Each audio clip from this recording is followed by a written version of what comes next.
What is going on YouTube? This is your boy Sam from Team ZammerX1 here, and today I'm coming at you guys with the top 5 best cards from the brand new set Savage Strike. So hopefully you guys enjoyed this video. Whenever new sets comes out, I like to give you guys an idea on what are some of the best cards that you guys can actually pick up from this set. So hopefully you guys can learn something out of this video for those of you who want to invest. And before we get started this video, I just want to let you guys know that this week I dropped a brand new playmat.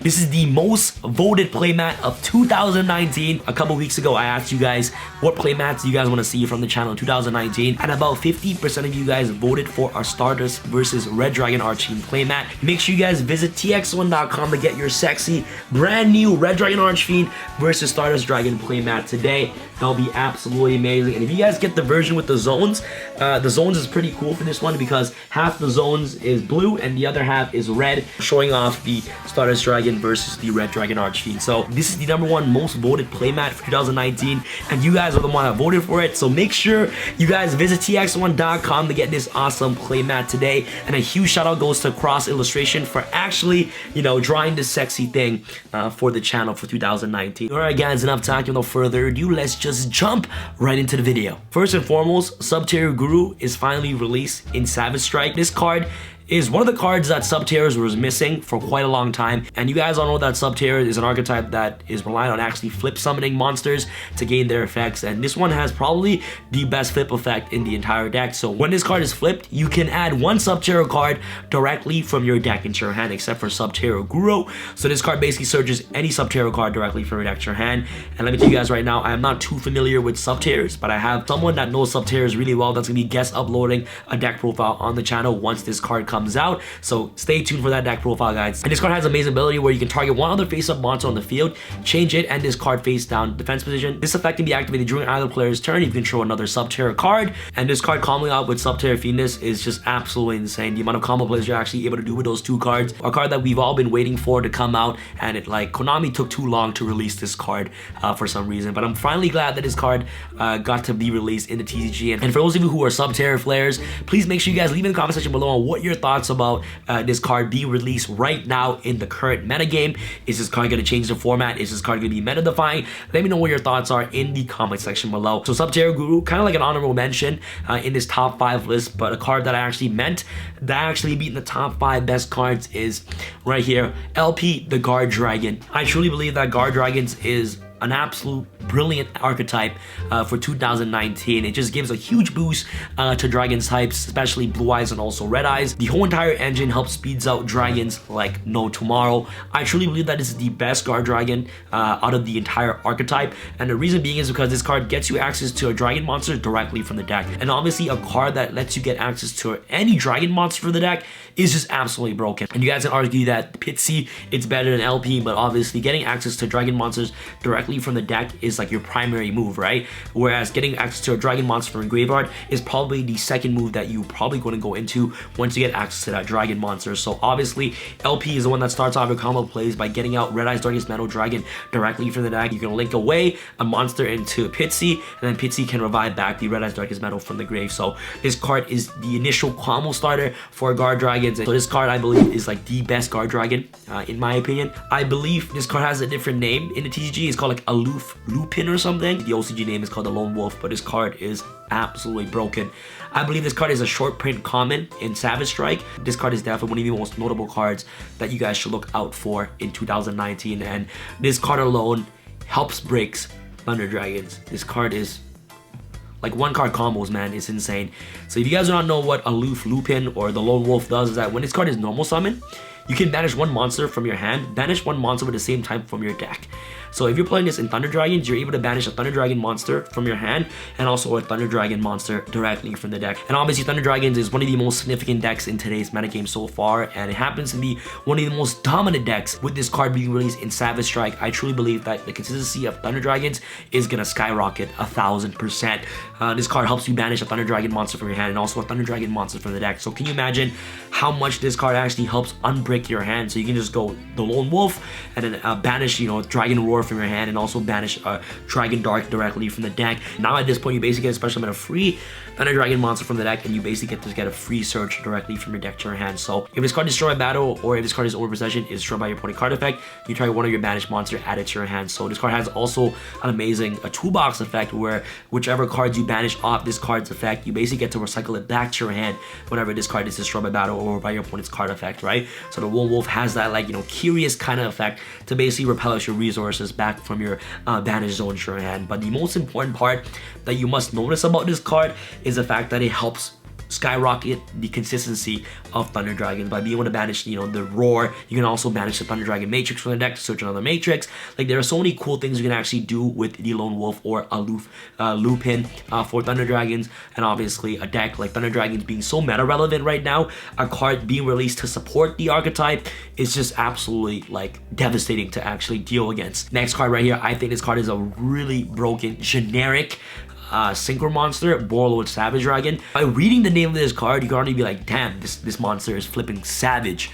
You know what I mean? Like, the name is Warlord Savage Dragon. So it's a level 8 generic synchro monster, requires 1 tuner and 1+ non-tuner monsters, and has 3000 attack and 2500 defense. If this card is synchro summon, you can equip 1 link monster from a graveyard to this card, and if you do, place borrow counters on this card equal to that monster's link rating. So basically, if you synchro summon this card and you have summon sorcerers, or you have Skull Dread, or if you have Underclock Taker, basically any link monster in the graveyard, you basically get to equip that link monster to Warlord Savage Dragon.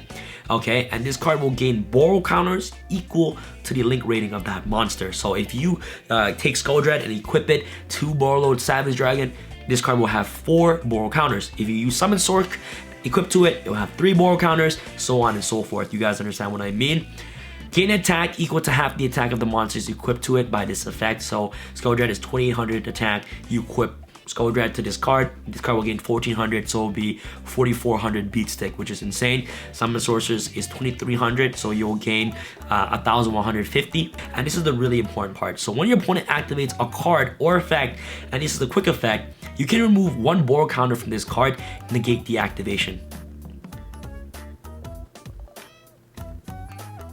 This card's a built-in effect dealer.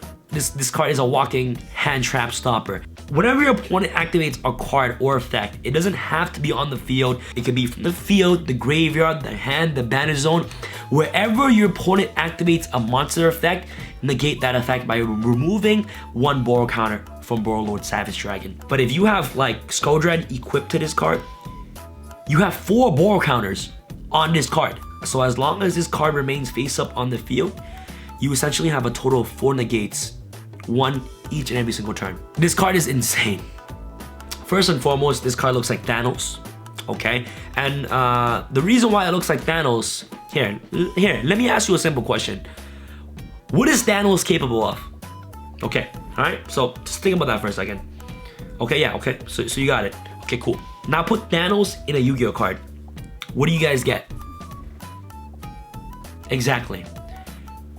First and foremost, for anyone that thinks that this card is not good or this card is not that broken, for those of you who think this card is bad or mediocre, I truly believe that you should reevaluate yourself. Like, if your opponent's special summon is a link monster, you can special summon this card from your hand, then draw cards equal to the number of link monster opponent controls +1. If you do, shuffle cards from your hand into the deck equal to the number of link monster your opponent controls. You're playing against a Sky Striker matchup. Your opponent link summons Kagari. So you special summon this card from your hand, you draw 2 cards. And the effect says that you basically get to shuffle whack 1 card directly from the deck. So with just 1 link summon, this card's a +1. It's a +1. And at the same time, it shuffles back any card from your hand back into the deck. So you're playing a Brilliant Fusion deck, right? Oh, you draw the Garnet. I can't play Brilliant Fusion anymore. Oh, what do? I'll just Phantasme that monster back into the deck. Simple. Simple. Your opponent's about to make a U-board. They control 4 link monsters. You draw 5 cards. You draw 5 cards. 5 cards! And you look at your hand and you're like, shoot. I just drew 5 new cards. Let me put the 4 brick cards back into my deck. How is this card not broken to you? When your opponent activates a card or effect that targets a monster you control, you can discard 1 card, negate the activation, you do destroy that card. Yo, they activate Widow Anchor, activates this effect, negate. Discard a card, negate. 2400 beat stick that just attacks. So as long as you have this card face up on the board, it's essentially a Widow Anchor protection or an infinite impermanence protection. A card that summons itself on the board, which has an anti-targeting effect, and at the same time it helps you draw and replenish your entire hand and helps unbrick your hand, is not broken.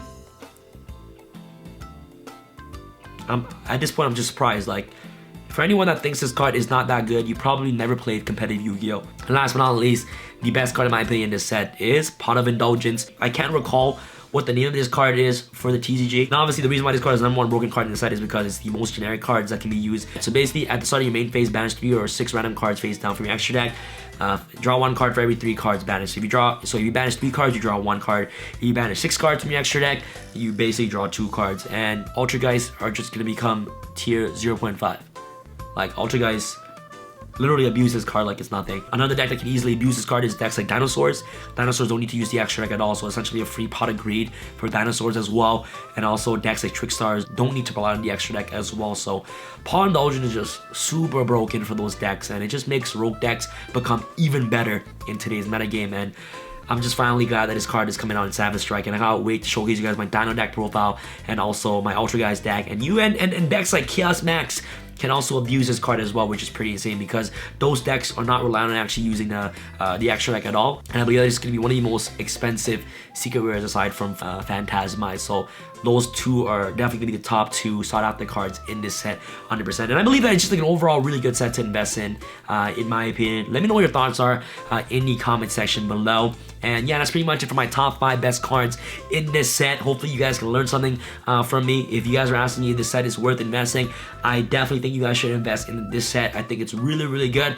Indulgence is going to be really hot, and also Phantasmize is going to be a really hot card as well. So hopefully you guys enjoyed this video. If you guys enjoyed this video, make sure you guys smash the thumbs up button. That'll be absolutely amazing. If you guys are in Toronto, my locals Dollys is hosting a sneak peek this weekend, so make sure you guys come on out and hang out with me. I'll be at the sneak peek all day. Let me know what your thoughts are, and that's pretty much it. Make sure you guys get the brand new Stardust Dragon versus Red Dragon Archfiend playmat today. I'll leave a link to tx1.com in my description box below.